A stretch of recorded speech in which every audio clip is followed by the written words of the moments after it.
Hi, everyone. Welcome. Hi, welcome, everyone. Hi, my name is Louisa Elliott. We will get started in a few minutes. I'm just letting some other people into the room. Nice to see so many people here today.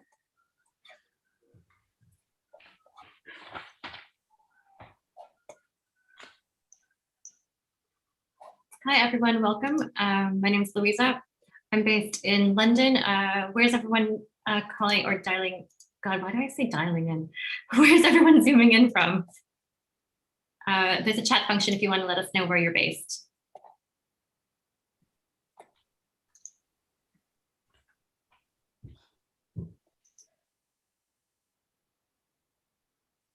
Cool. It seems like predominantly UK based. Oh, there's someone from Tuscany. Manchester, lots of outside of London. Great to see everyone here tonight.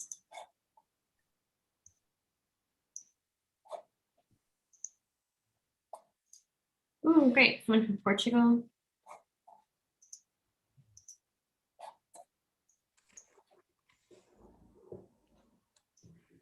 Great. Okay, welcome everyone. I think we'll make a start now.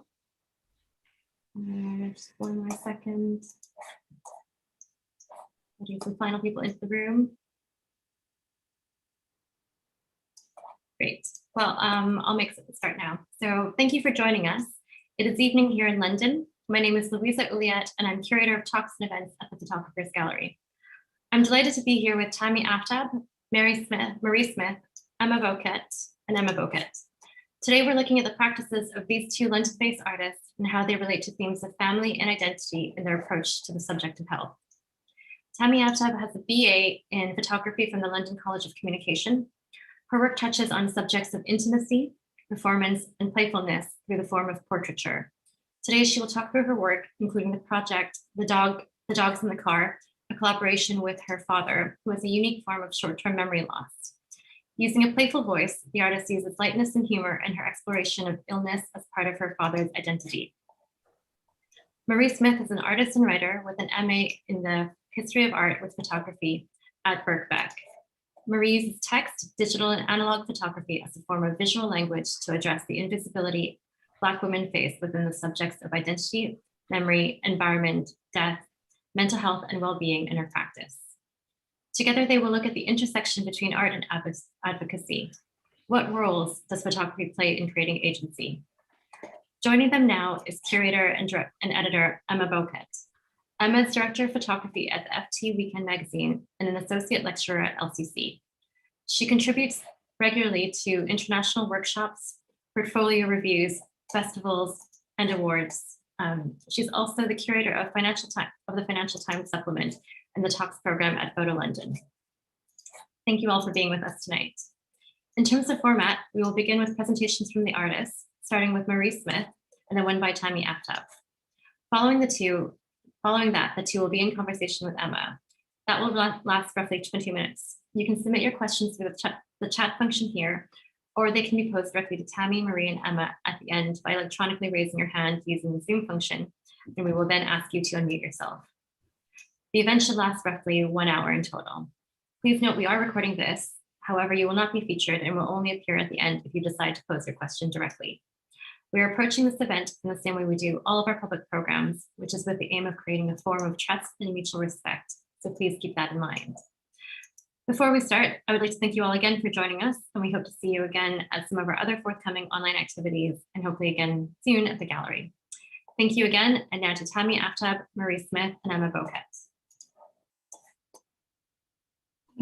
Thank you so much. I'm going to hand over straight away. Thank you so much for coming. It's such a pleasure to be with you all here today. And I just want to say thank you to Tammy and to Marie for sharing their time with us, and also for, on a personal note, just for spending some time with me over the past weeks, having conversations about this discussion here today. So we really want to hear from you. So as soon as we can, we will open up the questions and look forward to having a conversation at the end. Marie is going to present first, so I will hand over straight away to her. Thank you.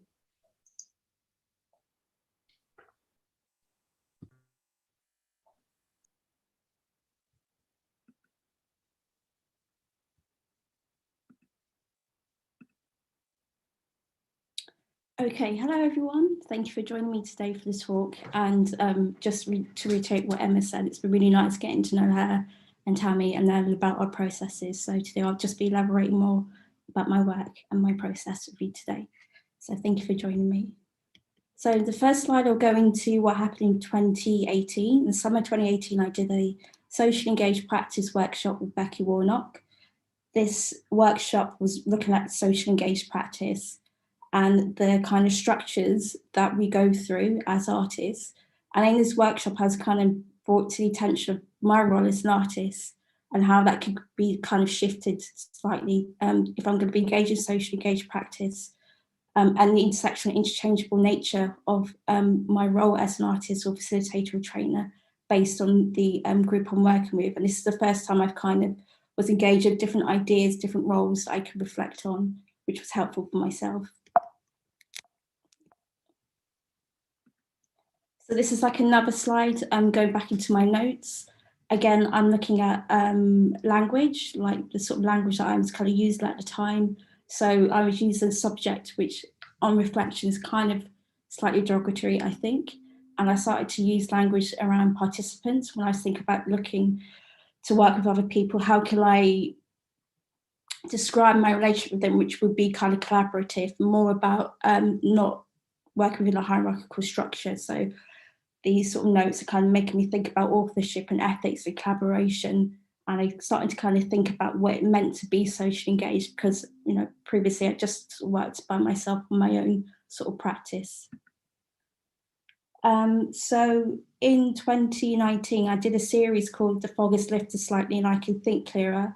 This series was conceived around my own kind of struggles with mental health and well-being. It started from a point of sort of chaos. I just opened a page on my website and started typing what I was thinking.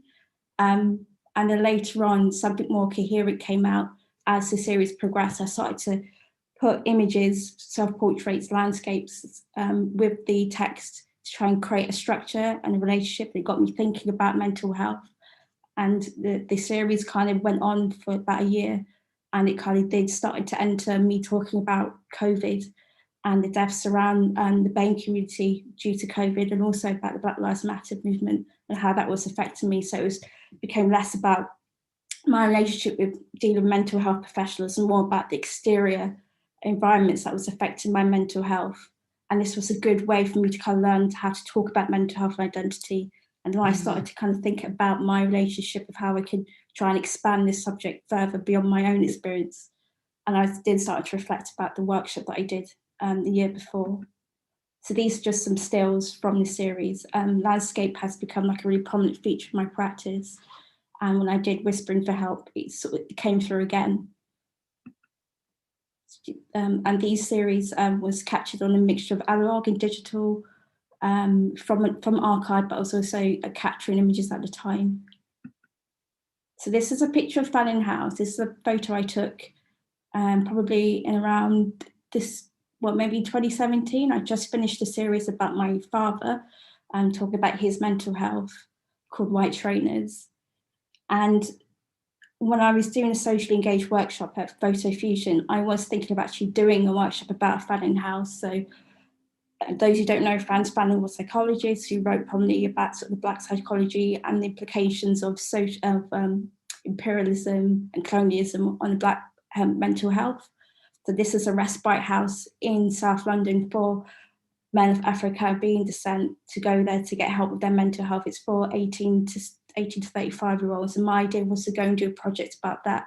I did actually change my mind slightly because I was feeling that I already done some work about my family. I wanted to kind of have a respite from that.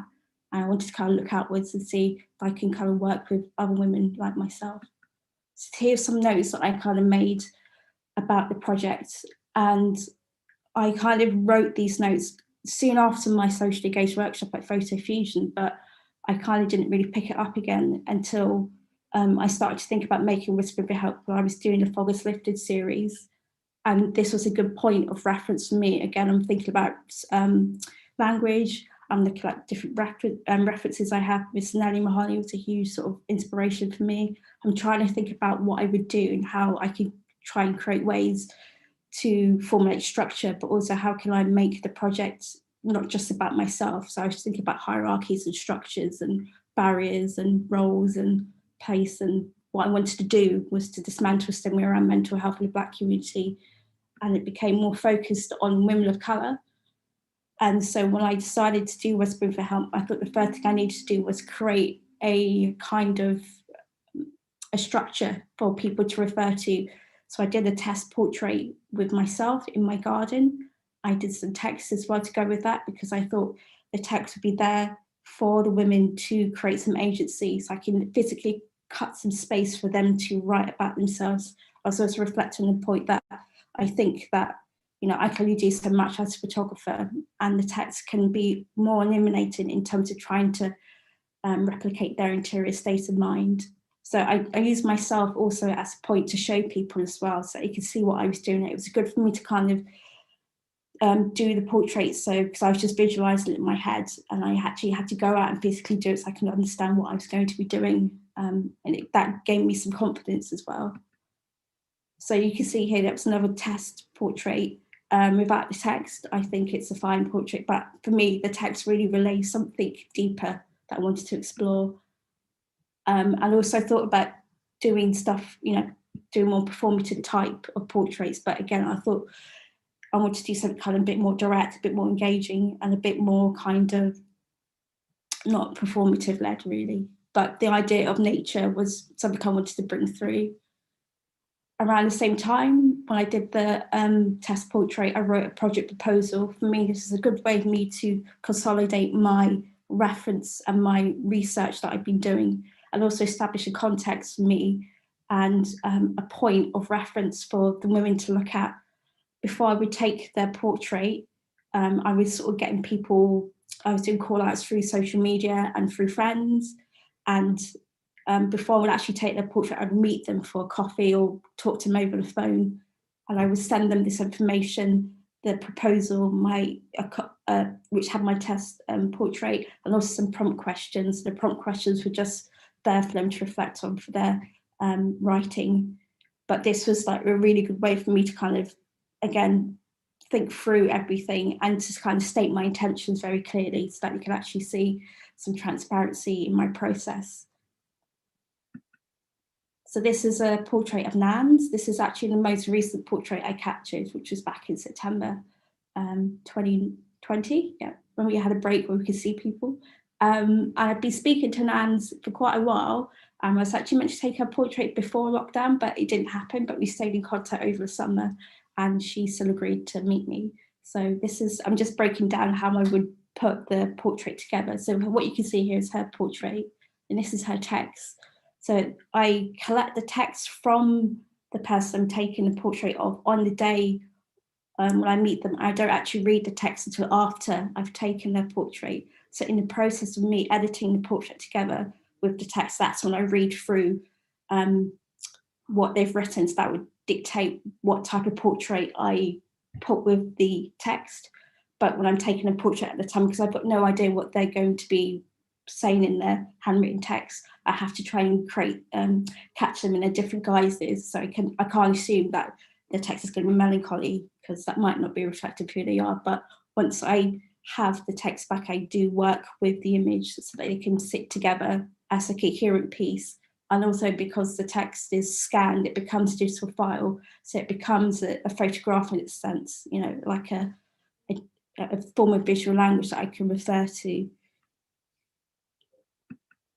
And this is some more portraits from the series. This is Sian. Sian was actually the first person that I captured. And here she has her eyes closed. So this is like a signature feature I created with the women. It was just like a point for me to kind of create a reflective point of contemplation with the eyes closed. It was a point for me to kind of allow them to kind of relax into their body, I think, as well.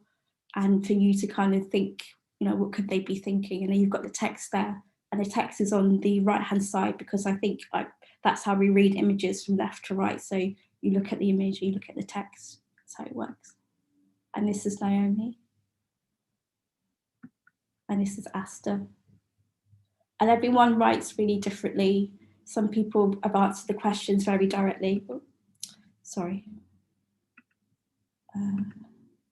Some people have answered the questions very directly. Some people have kind of written poems, or written what they wanted. I didn't edit the text, and I didn't kind of tell them what to write. They kind of wrote what they wrote, and I kind of worked with it.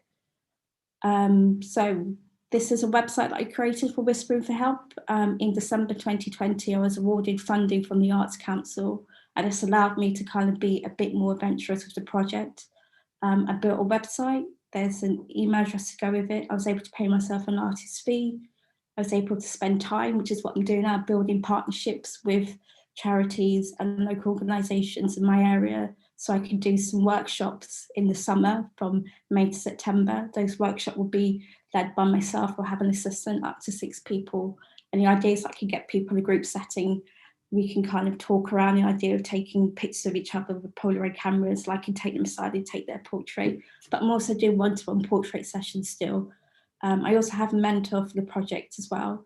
And the idea is that I kind of spend this year collecting as many portraits as possible, so that I can kind of create an archive of experiences of women of colour. And then at some point, it would be great to make a book. But again, any decisions of an exhibition or a book, I would go back and ask for consent. I'll go back and ask if they want to be part of the process. It's really important that I'm still engaging with them beyond the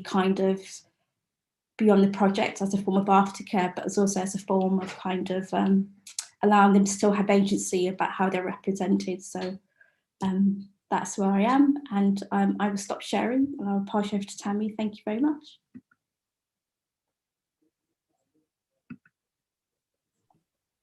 Cool. Thank you so much, Marie. That was lovely to see again. I'm going to try and share my screen.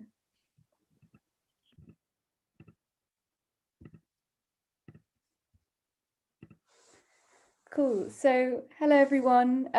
Thank you, Emma, again for having me, and Louisa and Marie. It's been such a pleasure to work on this together. As Louisa introduced, I'm Tammy Arthur, a London-born and based photographer. My work touches on subjects of intimacy, performance, and playfulness through the form of portraiture, and I recently graduated as one of the 2020 graduates last summer from London College of Communication. My project, The Dogs in the Car, is a collaboration with my dad, Tony, who suffers with a unique short-term memory loss. Dad has hydrocephalus, which is a condition that creates a buildup of fluid in the brain. And during an operation to create a hole in his head that would drain that fluid, the doctors accidentally damaged his short-term memory, meaning hopefully it won't get any better or any worse. This all started out actually as a video project in my second year of university. And at the time, I think I felt a kind of pressure to conform to a sterilized way of depicting illness. So I started off with a series of conversations between Dad and my immediate family, trying to capture the extent of his memory loss and kind of explain it for people. And it's been a while, but I thought I'd show you all one of these videos so you can get an introduction to Dad. I forgot Rudy in the car. He was sitting in the car at the back. That whole time you guys were doing weird stuff? All the time I was driving around, I forgot he's in the back. I was so confused at where you guys were, because the dog wasn't in the car and you weren't in the car, so I got really confused. I took him for a walk, didn't I? No, the dog was in the car, but he wasn't in the house. What did you do yesterday evening? Oh, I don't know. What did you do? I wasn't there. Yesterday we went. What did you do yesterday? No, we were with you. Did I go somewhere with your mum? I think so. Took Rudy for a walk. I didn't cook the dinner because we had the dinner. You had takeaway without me. Oh yeah, we had pizza, didn't we? No, that was today. That was for lunch. That was this morning or lunch, yeah. Terrible, isn't it? And you ate all of it. No, I hated it. Your mum did. My dad rang? Anybody rang? No, just Hazel. Ah. What did you do at the gym yesterday? Swimming or gymming? Gymming. Oh, You did swimming yesterday.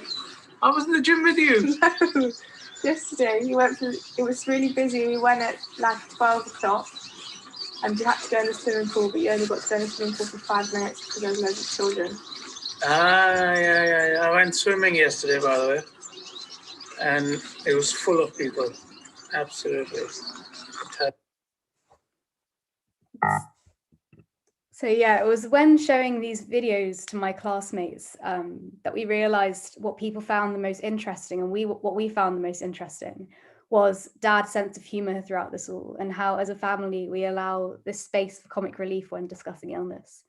So after a year-long break, we decided to start again with this comedic energy at the core for a photographic project, and using these previous videos instead as a form of research.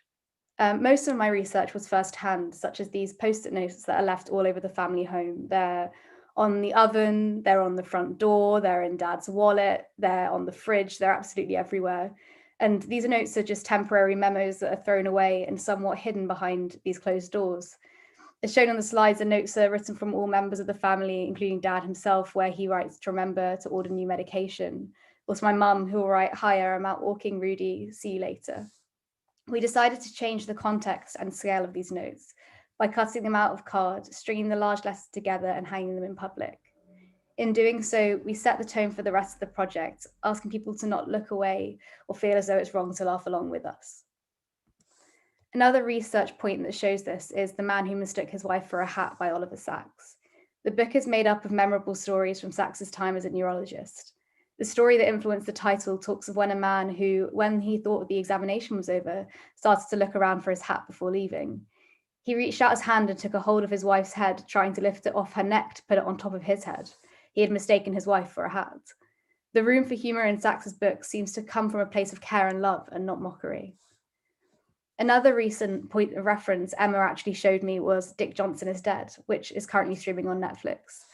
The satirical and semi-fabricated documentary is used as a coping mechanism for the director and daughter of Dick, Kirsten Johnson, who comes to terms with her dad's aging throughout. Throughout the film, they act out different scenarios in which Dick could die, such as falling down the stairs or being hit by a ladder. The eagerness to participate from Dick for his daughter resonated with me. He seems to be doing this film for her, but she seems to be doing it for him. Claire Hewitt introduced me to a quote by Robert Adams in his book, Why People Photograph, which he suggested that intentionally funny pictures that remain funny are unusual because they're hard to make. And this is because the life that they facilitate is hard to live. Wit and good humor are both traceable to a sense of incongruity, but good humor requires more. It requires acceptance. A lot of the photos have come from nuances of Dad's behavior or conversations we've had in the past. Look at my new hat, which is the image on the right, was inspired by Dad's absolute love for charity shops. Before the pandemic, he'd be going into charity shops pretty much every other day, often coming back with a new hat only for me or my sister Anusha or my mum to remind him that he's already got a dozen others that look the exact same, but he'd love them nonetheless. And this cyanotype on the left was created during the first lockdown when I had to isolate separately from Dad because it didn't feel safe to go back home. Because this started as my final major project, I felt a lot of pressure to make new work at the time, but found it near to impossible whilst I wasn't physically able to photograph with Dad. This was the only image I made during that period, which is cyanotype that traces the shape of Dad's scar, which is something I found comfort in at the time. I haven't yet physically shown this project as a whole due to it being created during such a weird period, but excitingly, some of the work is going to be shown at Format Festival later this month. And as it's an ongoing project, there feels like there's an endless routes and chapters this collaboration could go down for as long Dad is wanting to. But one thing is for sure, it's that he's found a new natural talent in being in front of the lens.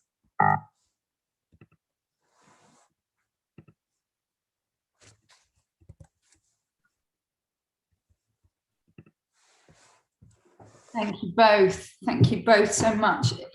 I mean, you know, there are so many themes and so many areas that I know we want to talk about today, but I thought, you know, just to begin with, you've both talked now about your process, you know, creating a space and, you know, the kind of, Marie, you said to me before that the process is as important, if not more important, than the final pictures that you're making. And I wondered whether you could both sort of talk a little more about that and this creating space, creating a conversation, and you know, empathy. Yeah, so from my point, the process is really important in terms of me trying to reflect upon how I would feel if I was on the other side of the lens, like if I was that person being asked to take part in this project, what would I want and what would I be taken away from the situation? So for me, because I'm documenting a community that I'm part of, I kind of feel as though that gives me another layer of empathy as well. But I think the process has like enabled me to kind of be a bit more reflective as myself as an artist, because I'm having to kind of rescind some of my control and actively doing that. So I'm kind of morphing into kind of the facilitator. And at every point, it's really important that I'm ensuring that everyone's kind of on board with the idea and that I'm thoughtful, I think. It's kind of made me a better artist, I think, really. It's kind of made me think a bit more openly about my practice, for sure. So I kind of see that in Tammy's work as well, that kind of always checking in with her dad, and that process being completely reciprocal as well. So yeah. I think that there's something that I found a difficulty with definitely at the beginning, because I guess in the context of university, you're constantly showing people your work and constantly getting opinions through the process of making. And at the beginning, I found a difficulty with people not understanding the humor in the right way. And I think that there is a balance with humor and a fine line before people might assume it's mockery. And I think that was something I was really aware of. So to kind of eliminate that being a possibility, I made sure that it was a collaborative process, and that throughout the period of making, it's constantly a conversation between me and Dad as to whether he thinks it's a good idea, whether he has any ideas, or how we can visualize this, or my mum and my sister are constantly part of the process. So I think that if it was something where, like you were saying, if I was just the facilitator and Dad was the subject, there would be a fine line that might be crossed, and that's only really possible through this form of collaboration. Yes, and the work's evolving for both of you, and it's constantly moving. I mean, we're going to talk, and you've touched on it already, Marie, about you know, constantly sort of reverting back to reassess, not just for yourself, but for the participants, for the collaboration. You know, as the project moves, you're having those conversations to see, you know, how they should move forward. We talked, I mean, you both working with text, and one of the, you know, I think that's such an important thing to kind of be thinking about in relationship to both of your work. And Marie, you talk about text as a form of visual language. Tammy, is that something that you feel the same when you're reading the images, when you're reading the text? Yeah. How thinking about that relationship? Yeah, I definitely think that the text is part of it, and I think for Marie's work, especially, it gives the participant, the person in question, a really needed voice. I think that there's an establishment that's made in photography where the person who takes the photograph automatically has more power, and it's kind of comes across as their voice, no matter who you're photographing, which, as we all know, has come to really difficult and inappropriate projects being made. And I think that in allowing text, or I think audio for other people's projects, but allowing that voice to be heard, especially with something so personal, is almost essential. Yeah. I mean, I mean, we've talked before about, you know, to allow for there not to be the ambiguity. You know, that's something that you know, there isn't.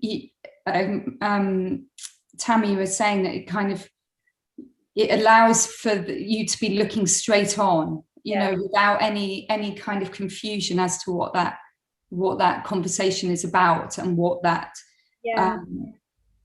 narrative is. Yeah, I think that with the post-it note text, I wanted it to be a way to kind of format how the rest of the project is seen. And in having those words come from something so small and temporary and private in a lot of ways, and taking that completely to the other end by making it large and bold and public, is encouraging people to look. And I think that there is, with these topics of illness and mental health, people can be there's still a bit of taboo, I think, about it. And maybe that's because it maybe comes from a good heart, people being afraid to say the wrong thing, but I think that kind of putting that in someone's face allows them to think, oh, this is how they want me to read it. I am allowed to read it this way, and I shouldn't shy away from processing that information. I don't know if that's how you feel as well, Marie. Yeah, I think it's, definitely. I think it's like that element that we all come with a bias when we're looking at an image, especially when we're looking at a certain type of person. If it's a person of colour in particular, I think there's like elements that you can kind of project a bias onto them. So I think it's just a way for me to kind of, I mean, I can't control how people are going to read my work, but I can certainly cut out any ambiguity where I can to kind of make sure that that person is not kind of misconstrued.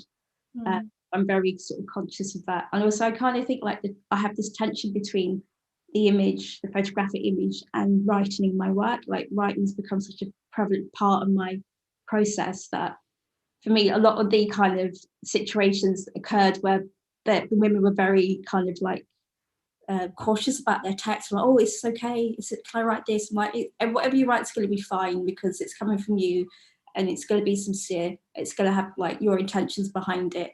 And I just really appreciate them being kind of forthcoming and trusting me. It's that element of trust, I think. If you have that discourse with the person you're photographing, that trust will come through in the image.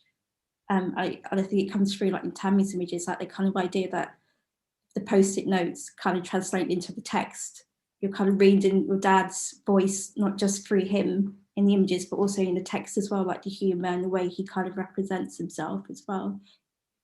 Do you feel like when you were talking about trust, that doing the project yourself first, writing down your own thoughts and doing self-portraiture allowed room for the people you asked to kind of to be able to kind of delve in deeper with their work, knowing that, you know, you're also doing it too?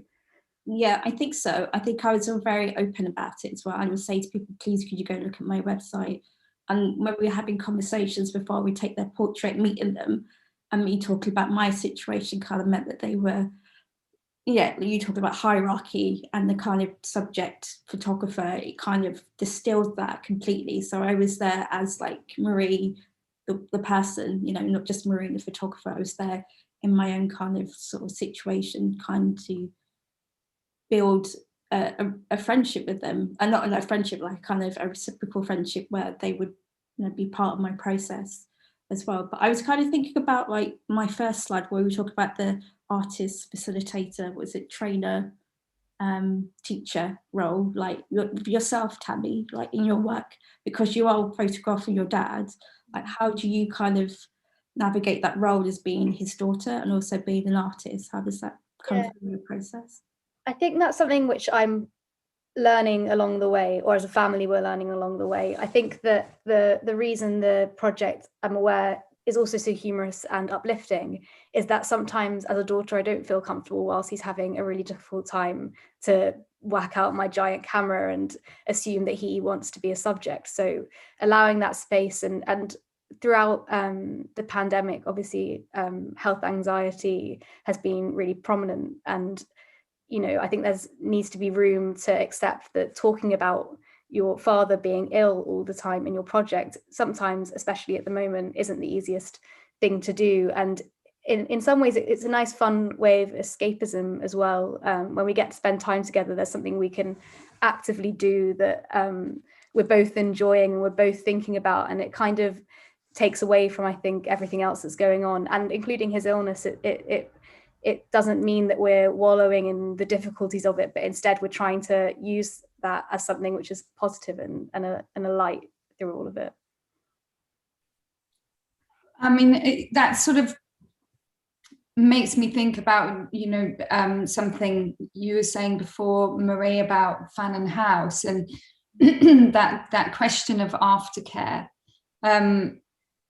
I know there have been periods where you've made a conscious decision not to be making work, and I wonder whether you could speak a little bit about that, both for yourself and for the collaborators for the project. Yeah, so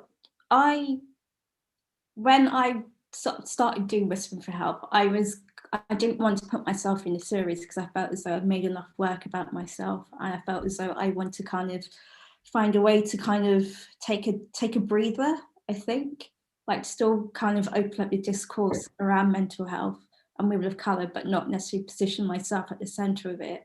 So for me, it's been a good way to kind of do that. I also kind of think that during the summer, last summer with COVID happening, I found it difficult to be productive. I wasn't massively productive, I don't think, but that was okay because I was just reflective about what I could do. And I think I had a portfolio review with someone, and then I talked about Whispering for Help, and they kind of encouraged me to kind of think about the project in a different way and try to kind of work around the situation. So the prompt questions I already initiated, I changed them to reflect about COVID.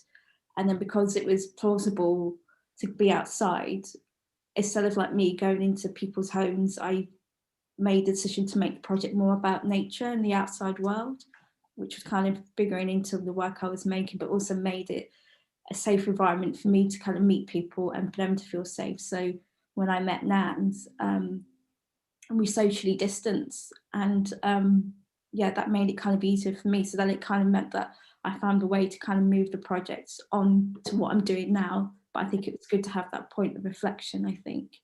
And because it's a long-term project, I don't see like an end goal or end date. I think I can take that time to kind of breathe and just sit with it and then kind of figure it out as I go along. Yeah. Tammy. Yeah, I'd also say that I feel like not having an end date has been a complete change, like has made the work a completely different project for the better. Because at the beginning I was kind of making it to this May deadline where I hand it in for my tutors. That kind of all changed when the pandemic hit and we had no degree show and I had no end goal for making the work. And actually that was such a blessing because it meant that I realized this project can be ongoing for as long as it benefits both me and dad in particular, but something where we're both enjoying it. And that kind of ongoing project allows me to not be stressed about making work. And I think that means, obviously at the moment, I haven't seen dad in person since December. And I think we only made a bit of work then. And because we only see each other so rarely, it's hard to fit that in as much as we used to before. So taking that pressure off us allows, you know, us to not make work when we don't actually want to. It's only when we want to and we find it enjoyable. And I know also that right now we're discussing humor, but maybe the time will come in a few years' time where we can talk about the more difficult things or different areas of his history and his journey. And it's nice to not know where it's going to turn, where it's going to go. Yeah, for sure. I mean, even in the time that we've been talking, it's just, you know, there will be, you know, you've been thinking about other ways of working. The cyanotype that you made and you talked about earlier and you showed us, we talked about that being a sort of a point of realization for you, you know, that you're making the work, you're making the work for each other, and without your, you know, with COVID meaning that you're not able to see each other, you realize that this is it's absolutely solidified for you that this is a collaborative project, and without that interaction, that sort of personal interaction with your father, that the work doesn't exist. Yeah, exactly. And like huge sort of realization. Yeah, and like the fact is that most of the ideas are inspired by such small nuances of his day-to-day life, things that I wouldn't really be able to remember or think about in this time that I'm kind of not seeing him. It's stuff that my mum, who lives with him all the time, will notice that he always forgets to put his teeth in, for example. That might be something that I have forgotten in the time that I'm not living with him anymore. So it really reminded me that this kind of interaction and communication and time spent together is completely vital to how the project's made. Yeah. We've got sort of a little bit of time now. I wonder whether if any questions are coming through. I might just see if anything is down in the chat bar yet. But please feel free to pose any questions in there. I was going to ask Marie a question whilst which is, you talked to me about how you see, because you kind of scan this text, you start to see it as an image. And what do you find are the limitations of photography in your practice? Limitations are probably coming from, because I'm really interested in the interior state of mind and like the subconscious, and I kind of feel like sometimes looking at an image, it can be too abstract for me. So I think the text is there for me to kind of relay something deeper, something a bit more kind of non-abstract. I mean, I don't know, like if some people might think it might be a bit too literal, but for me, I kind of feel like it can be just as illuminating, even more so than looking at the image. And I enjoy writing. I enjoy like the performance of writing as well, and like the whole kind of process of like going on Photoshop and physically cutting a page next to the image and then placing the image with the text is kind of like, it's that act as well of kind of like assembling images together, which is kind of really important and kind of like really sort of brings something to my practice, which I think it will probably continue, I think, as well. A little question for you, like in terms of like the right, because the post-it notes and the title of your work kind of translate together. Like, was your dad sort of part of that process, especially with the title, like the dogs in the car? Yeah, so I think the project at the beginning, when it was this video, I'm pretty sure it was called something as simple as Meet My Dad, Tony, and it really didn't feel like it set the tone. And I think that what I really wanted is like we were talking about earlier, not allow any room for ambiguity. And by starting it off with this, humorous and kind of confusing title, I wanted that for people to kind of go in with that in their mind. And yeah, I just think that the post-it notes are such interesting little phrases that otherwise, if this project wasn't made, no one will have ever seen, apart from maybe a friend who comes in and goes, whoa, there's so many notes in your house, or otherwise they're completely unseen things. And I thought that's quite an important part, is maybe this would have been an unseen story if we hadn't done this project together. Yeah, absolutely. Just looking in the chat now, I saw a question. Sorry, it's always.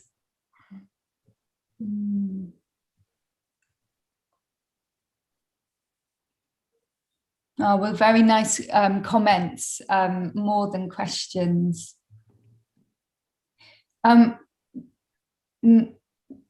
When you both started your projects, did you envisage the outcome as it has been, or had the project diverted as you went along? Thank you, Ranzatur, for that question.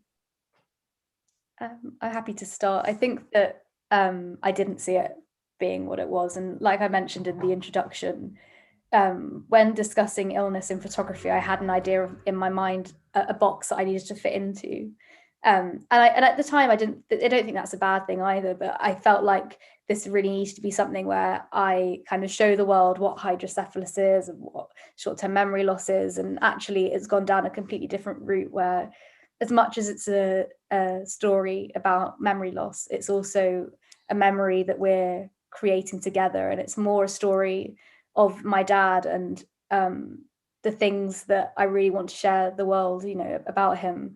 And it's kind of become something much more than I thought it would be initially, which has been really exciting and nice to know there might be even more things to come.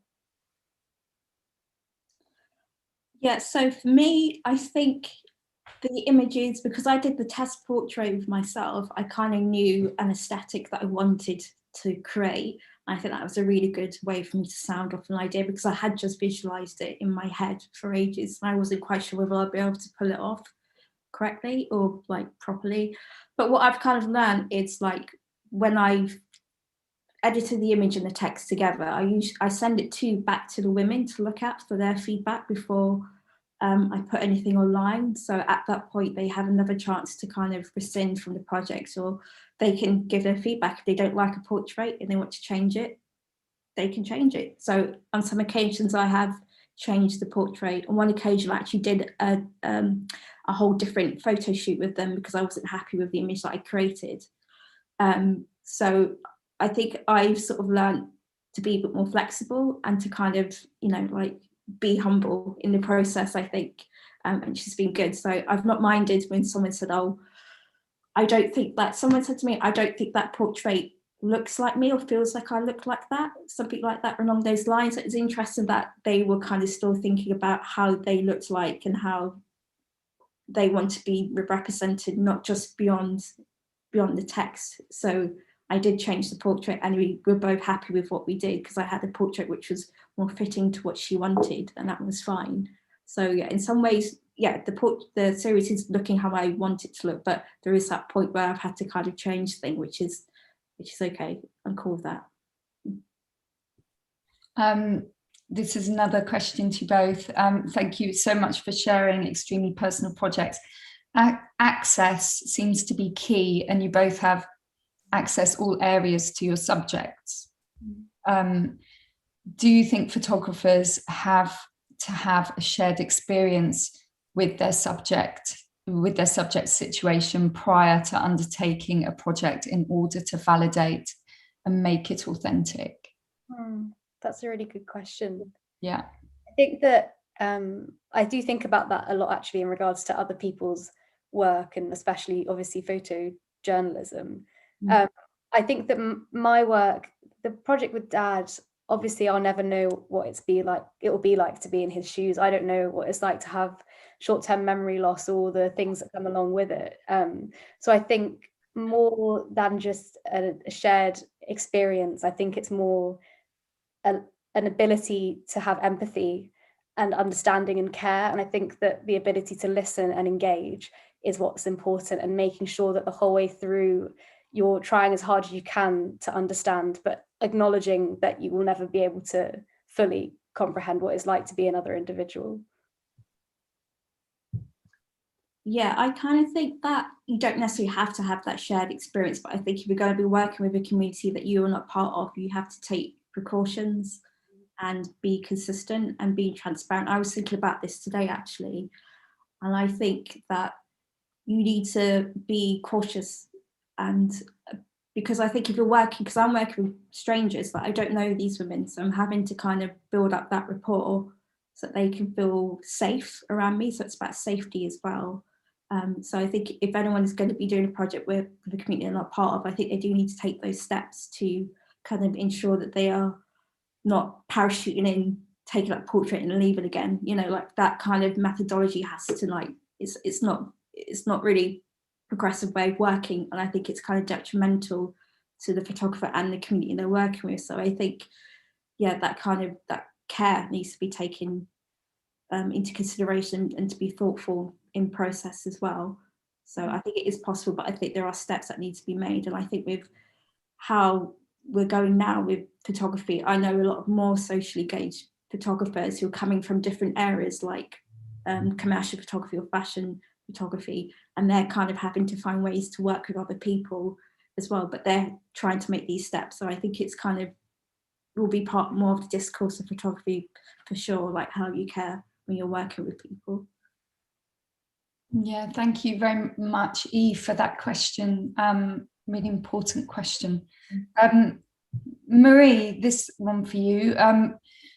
Do you always pair the words with the portraits, or do you ever sit the words with with landscapes?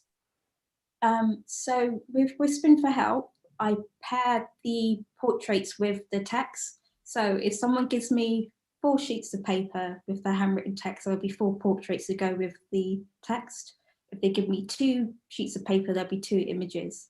So the text always dictates how many portraits will be shown.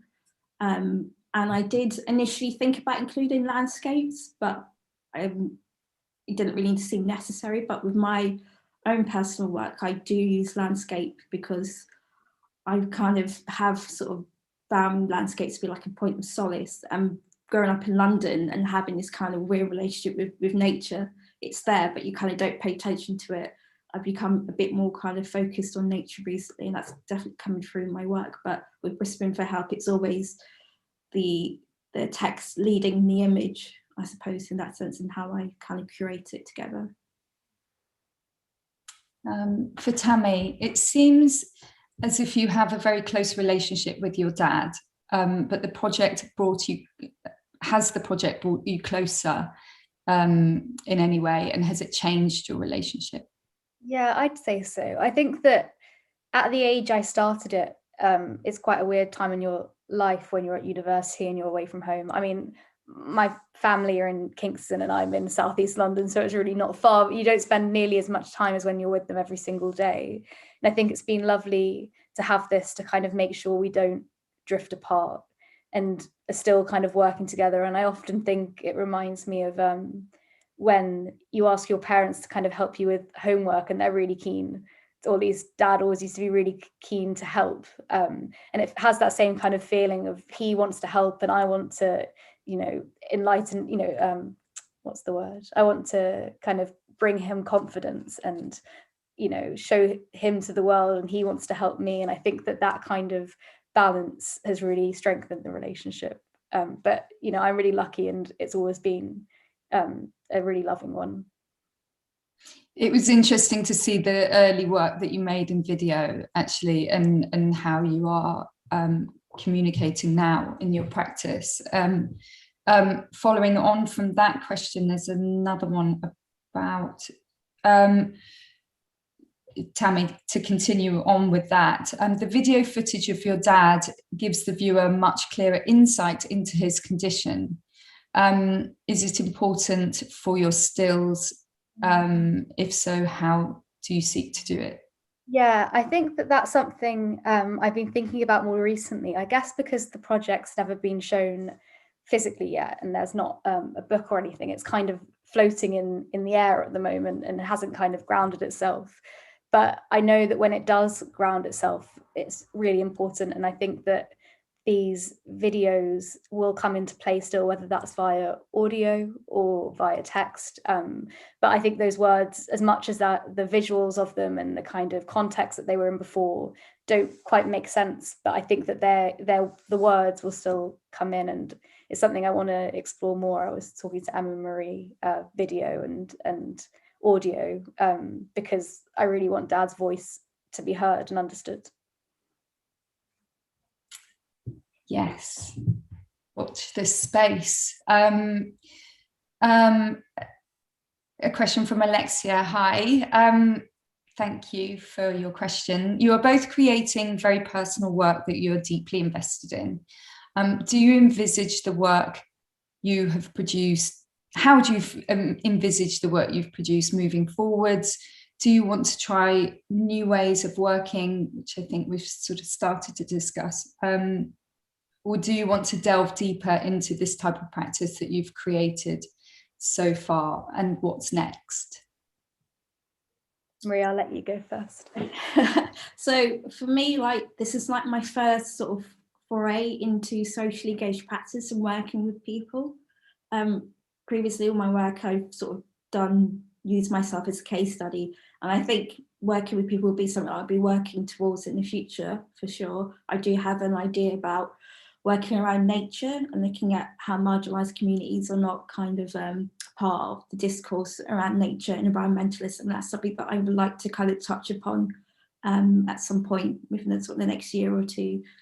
So I think for myself, something more socially engaged, something a bit more community-led is where I'll be going. I have thought about expanding to film as well, or moving image in some way. I think it would be like a good test to see if I can kind of translate my work into like a different format. But yeah, I think text will be part of it as well. So like keeping like the kind of structure there, but kind of trying to be a bit more expansive. Yeah, I think that I already kind of touched upon it, but I think one thing that we've all found like abundantly clear is that Dad has a complete talent being in front of a camera. I was lucky enough to do a project with We Present at the end of last year, again with my family, and it was quite a different experience naturally in realizing that Dad actually has almost no kind of worry in being in front of a camera, and I feel like that's something we'd like to expand separately to the project. It'd be interesting to see what we could do together creatively as well. Now we know that there's a space that we both enjoy being in, and that might be, you know, yeah, taking it out of the project and taking it into other spaces.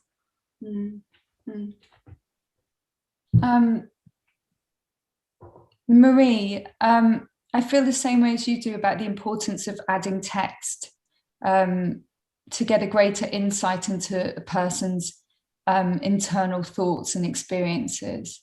For you, what's the advantage of pairing text with a still photograph as opposed to, for example, videoing an interview, which I guess leads on from our last question, actually. Yeah, nicely. Yeah. So for me, the text has been really interesting because you get a sense of the individual of the text because it's handwritten. And I deliberately asked for handwritten text because I wanted that nuance. I think that's where the handwritten text is really important in terms of you get a sense of that person imprint on the page and you can read, like you can actually see them physically beyond the physical image. So for me, that was like a really good way for me to kind of get them to kind of feel part of the creative process. And I feel as though that was quite hard for some of the women, more so than having their portrait taken, because I think everyone's quite used to being in front of the camera. And I think people kind of naturally know how to kind of guide themselves. So I wasn't really kind of instructing to do too much while I was taking their portrait. But with the text, they were like, oh, I haven't written stuff down for ages, or, you know, like what pen do I use and it doesn't look neat enough, and, you know, all those kind of concerns are like, it's really nice to kind of know that they were very invested and very concerned about how it came across, but they were all very legible. And I think the text was like a good way for them to kind of, yeah, feel part of the process and to have that physical imprint. And I like reading handwritten text. I used to write letters, and when I was younger, I had pen pals and stuff. So I've always enjoyed like writing text, and yeah, it was nice point of reference for them as well, I think. Yeah. It gives them agency. Yeah, it's really important that they felt that they could be part of it, and I think they felt kind of, yeah, more trusting of the process as well. And I was kind of showing them what I was going to do, which is why I would send them a final edit so they could actually see how the text would look with the image. I never edited the text, I never cut any things out. So what you see is what you get. So any errors or any marks in the page, I didn't edit them out, I just left them there because it's part of the process. Let me just see if there's could you expand a little on how you can combine text with the landscape image in relation to a socially engaged project? So the landscape element is my curiosity. It's my kind of personal thing that I like. So what was the rest of the question? How do I engage with? Yeah, how do you combine text with a landscape image in relation to socially engaged, in relation to a socially engaged project? So socially engaged practice is usually like working with someone with their whispering for help. most of the portraits were captured outside, and that was like something that came, it just sort of, it was serendipitous. It just happened that everyone that I met, not everyone, but most people that I met wanted to meet outside in the park, in a woodland somewhere, because that's where they would go to find solace or to do some exercise or to get some headspace. So I think that natural kind of continuity came through in the project, and that was already in my work as well. So it was quite nice to see that kind of transition. So it also meant for me that that landscape and nature is a good point of reference for someone. So that kind of, it felt okay to kind of go with that as like a thread in the project. Some people I know who do social engagement don't use nature or landscape as a point of reference, but for me, it is a point of reference. And I think for the workshops and the one-to-ones, because of COVID and safety, I think it would be safer and an easier way for me to manage meeting people if I was to keep it outside. And it also means it's kind of, you know, if we meet on a nice day, it's sunny, they can kind of go off and have an ice cream or something as well together, which sometimes you don't go for coffee or something. So, you know, it's good for that as well. Both of you are making quite diary-esque, both works seem quite diary-esque, I apologise. Was this the intention? Is there a plan to review these later on, or are they a reflection of now? I feel like for me, they're a reflection of now. Like, I think that it's nice that this project has changed so much. Sometimes it can be difficult, you know, where I'm pairing work together and I'm like, oh God, that really feels like it was made in 2018 compared to now. And especially because I'm at this point in my life, my work is changing quite quickly. But I've come to kind of accept that just is a reflection of the time. And I also enjoy, you know, it's a journey that we've been on in doing this together. So it's nice to see that journey, I think. Marie? So how do I see the project going? Yeah, do you see, I mean, I think you described earlier an archive of experiences, and actually, Tammy, you're doing something quite similarly. It's quite similar in that sense of creating this archive, creating this something that you will be able to go back to over time, and you will be adding to, continuing to add to. So I guess that's sort of, as much as, I mean, I'm, without wanting to answer the question for you, it feels like it's a reflection of now, but something that will be continuing to develop into something, and will be continuing to archive. I think, yeah, sorry, I was just going to say, I think also, like, it depends on how people's lives go and how people feel. So that will obviously, like, determine the path of the project. So I think some subject matters will become more prevalent. So like COVID, people suffering from long COVID, or people having like excessive amount of deaths in their family due to COVID. I think those might come through the project a bit more. They will dictate whether people will feel comfortable participating or not in the project, depending how they're feeling at the time. So I think it's kind of, you know, my aspiration is to create like an archive, a body of work, which will be reflective of a discourse around women of colour and mental health, and having that as a reference point for other women of colour to kind of look towards, so they can feel seen and heard. But then that might, you know, I don't know how long that's going to take. So I think it's that kind of like being open to being reflective and having like a slowness to the project as well, and allowing things to just sort of happen organically, as well as me trying to kind of look for participants. I have to kind of negotiate with how they're feeling as well. So in the end, I have an aspiration, but I would have to kind of see how it goes. But that's kind of what I want to do, is like keep building the work and keep showing it, and the website's there to kind of show people what I'm doing. So yeah. Let me just check to see if there's anything else. There's lots of beautiful positive comments, which I'm hoping you are able to read, and that you'll be able to sort of enjoy at a later date. I'm sure that, Louisa, that's the case, isn't it? Just, yeah, thumbs up, great. Because there's lots of beautiful things here. Well, your A-level teacher is here, Tammy. So, Yeah, there's a lot of love. Let me just check to see if there's anything else, because I know that we're sort of running sort of short on time now.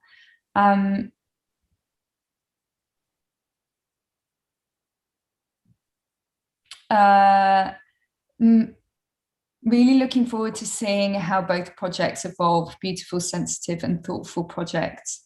Marie, it seems like you could be starting an amazing network community of women experiences, who I'm sure would love to connect with each other. Is that something that could happen? Oh, that's a nice question. Yeah, I mean, it could happen. And some of the women in the project already know each other through work and sort of social events. So at some point, it would be nice to kind of bring them together. I have thought about it'd be good to have like a panel discussion with some of them, or maybe like a talk or like some sort of workshop. If I have like the capacity to do it in the space with a gallery, that's something I would like to do. Because I know a lot of the women do their own sort of, like working publishing, and Naomi's a model and she does a lot of kind of advocacy, sort of plus size models and stuff. And she has her own sort of mental health network that she kind of focuses on as well. So I know that they are very kind of have sort of their own advocacy paths in their own sort of lives as well. To bring them together would be great opportunity. So yeah, if some of the space could host us, that would be great. Yeah, let's work towards that. Yeah.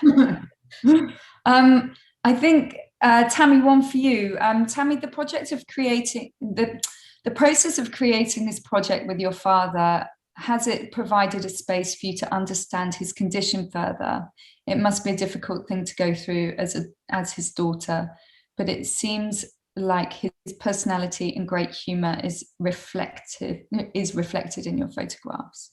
Yeah, I mean, I think when you're growing up, I guess as a daughter, you're aware of like your parents' difficulties, but it's not something that you talk about so openly. I think in most circumstances, especially growing up, I knew that Dad had this memory loss, but I never really thought to ask how that makes him feel, or the difficulties or the positive sides of things. It was just how he was, and it wasn't something I saw as different, because it was always a constant in my life. So having that time to kind of talk to him about things and see how he feels, and realizing how much of an impact it has and how much it damages his confidence was something I didn't really recognize growing up. Obviously it's difficult forgetting things for anyone, but when it's a repetitive thing and you start to kind of doubt yourself and doubt what's true and doubt if you'll be able to go to the shop and remember something, or go to work and remember your pins, it's frustrating. Dad always says frustrating and story of my life was terrible, and things that I think I put to the side because that was normal, but having time to kind of think about that and try and find ways to remind him that he isn't any of those things and he's not any lesser, has been time to kind of, I guess, think about more what he's going through, definitely. Yeah.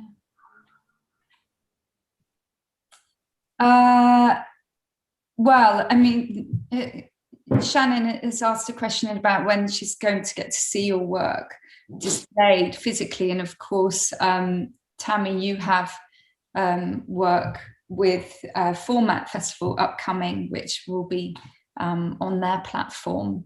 And Marie, you have the website Whispering for Help, which is launched, which everybody should go to see all of, to continue to see that work evolve.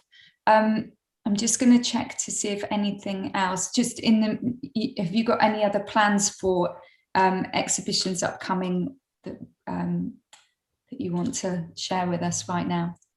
I mean, I haven't got, I obviously there's Format Festival, which is super exciting, and that's like the most upcoming thing, and I haven't got anything particularly planned after, but in my head I'm certain that at some point I'll do some kind of solo show, and I'd love for it to be a warm space, the same warmth that the photography brings, and I think that could be incorporated with Dad's love for food, and I'd love for him to kind of find a way to be cooking, and making it a family event, but with people who aren't there, and make them feel as if they know him and are welcomed. But that's, again, like, I don't know when that will be, and I think that's okay.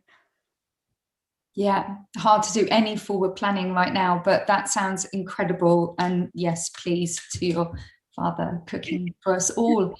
I think that's a nice moment to finish, and just to say thank you so much, Marie and Tammy, for sharing, and thank you everyone for your wonderful questions. I hope I haven't missed anyone. If I have, I'm very, very sorry. Thank you, Louisa, for having us and for hosting this event tonight. It's been a complete pleasure for me. I'm just blown away by these two incredible artists, and I'm so grateful for your sharing and your care. And yeah, thank you so much. I will hand over to you for final words. Thank you, Emma. Thank you all for joining us, and especially to our speakers tonight, Tammy Aftab, Marie Smith, and Emma Bowkett. We really appreciate, and now to you all here, we really appreciate your ongoing commitment to the gallery. We really wouldn't be able to do what we do without you. And at a time when we are unable to open our doors to you, we're grateful to be welcomed into your homes. If you have a moment, we'd love to hear from you. We'll be doing a quick poll at the end of this to get some feedback. And anyway, I hope you're all okay. Please keep checking our website for updates on forthcoming program and when we're able to open again. And thank you, and see you all soon. Thank you so much. Good night, everyone. Thanks, everyone. Have a nice evening. And now that awkward moment, we're all here. I'll email you all again soon. But thanks, everyone. Have a good evening.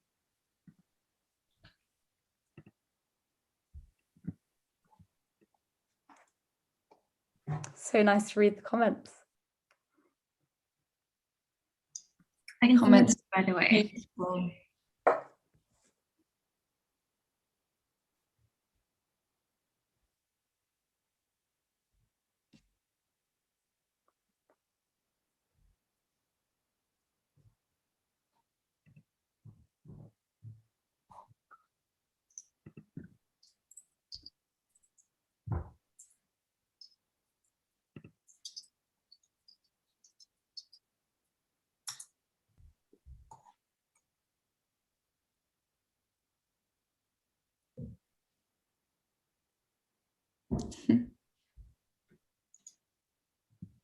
So many beautiful comments. Nice. I'm blushing.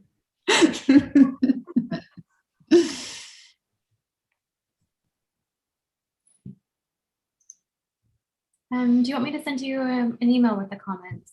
Oh, that would be amazing. I know it's really difficult to kind of keep track of what's happening when you're talking and trying to engage with each other, but yeah, That would they're be really great. And yeah, you guys are really great. Thank you so much. Thank you for having us. Yes, thank you for having us. I guess we should leave. Cool that your teacher was there. Leave. Oh. Your mum is still here. Yeah. Hi, Mum.